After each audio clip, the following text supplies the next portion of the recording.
Of course, sometimes to conquer a mountain, one must first conquer the door. Which, to his eternal credit, our hero managed, eventually. Now, before we go any further, let's be honest. There's nothing particularly useful or educational in this video. No secret tips, no life hacks, no epic gear reviews. Just a man in a balaclava running through the cold streets of the Northern Kingdom, for reasons even he doesn't fully understand. There will be running. There will be very short reflections. There will be my glorious commentary, naturally. But mostly, this is a part of a bigger tale. A tale of peaks yet to be climbed, and the stubborn hero who insists on climbing them.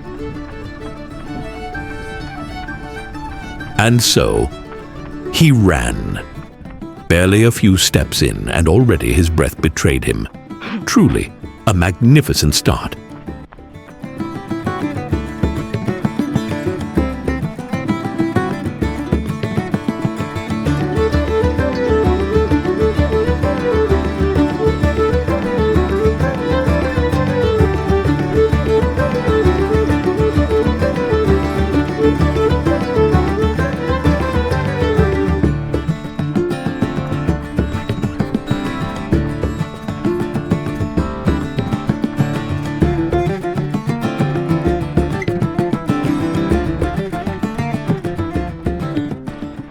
We'll now speed up this majestic sprint until he reaches the sacred halls of Nordland Sykehuset, Bodu's main hospital.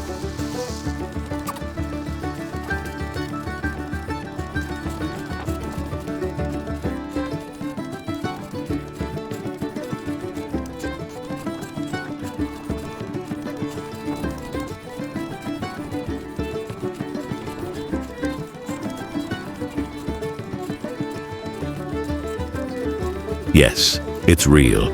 Yes, it's modern. And yes, he might end up there if he keeps breathing like that. Built with views of the fjord and home to one of northern Norway's largest emergency departments, this fine institution is known for its cardiac care, stroke treatment, and most importantly, coffee machines. But no time to rest, dear viewers. The road calls, the knees protest, the hero wheezes. Next stop, the waterfront.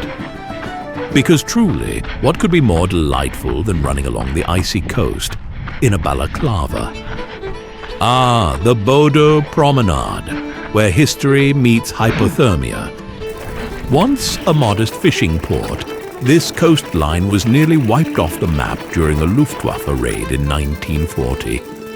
What you see today was rebuilt from ash and memory, a testament to stubbornness with a view. It now stretches from the harbor to the marina, where sailboats whisper of warmer lands.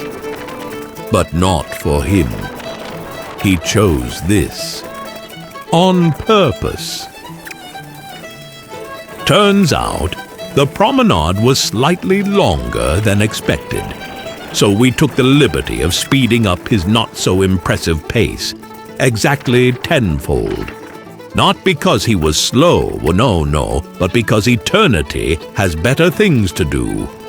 Still, every wobbling step brought him closer, to absolutely nothing in particular. And at last, he reached the edge of the promenade, the place where sea meets sky and shame meets memory. From here, you can see the old coastal fort, now mostly a historical site. But for him, it's something more. He just spat. Rude. Let's all pretend we didn't see that, for the sake of our collective dignity and his. A vault, a stronghold, a secret stash of not very impressive savings. Yes, that fort from that video. When our hero, in a brilliant display of winter logic, biked into a snowstorm, only to crash crawl and get overtaken by a grandma on 2 wheels. Ah, memories. Frozen and mildly traumatic. And after that, he didn't run home. He just ran. Where to? Why? Honestly, no one knows. Not even him. So instead of asking pointless questions, we'll simply fast forward time and pretend this all makes sense.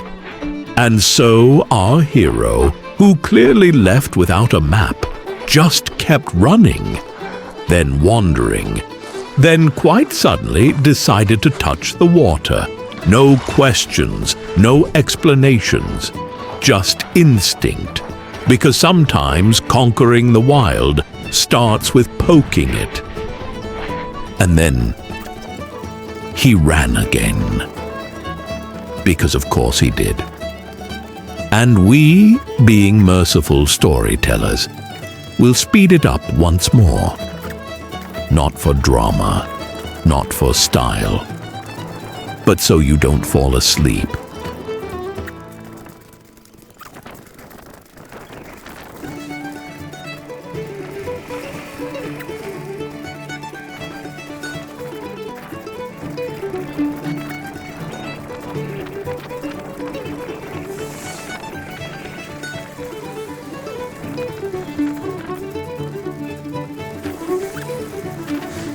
And as our athlete continued running, much like Forrest Gump once did, even I began to feel motion sickness. So while he shakes the frame and questions his life choices, let me tell you a bit about the Northern Kingdom. Because why not? Did you know? In the Northern Kingdom, the sun never sets or never rises. Depending on the season, you can enjoy 24 hours of daylight in summer, or total darkness in winter, perfect for losing track of time and sanity. It's home to one of the strongest coastal winds in Europe. Locals call it a breeze. Outsiders call it a personal vendetta from the gods. Trolls are real here, not the internet kind, actual stone formations that look suspiciously like creatures. Some even have names, and hiking trails. In parts of the north, reindeer have the legal right of way. Yes, that's a traffic rule. You stop for them, always, even if they're staring at you for 20 minutes. Aurora Borealis is visible up to 200 nights a year. That's right. Magical sky fire for over half the calendar, and you still won't get a good photo of it. But enough culture. Let's return to our hero. Still running, still committed, still unclear why.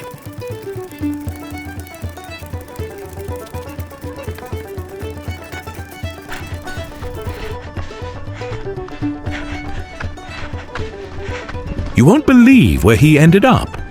Neither did we.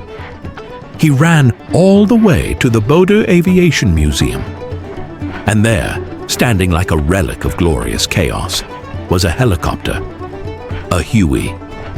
Yes, that Huey. The one with the unmistakable shape. The one that sounds like napalm in the morning. The one that makes grown men hear Creedence Clearwater Revival for no reason. He approached it slowly. And for a brief moment, we all held our breath. Please, not again.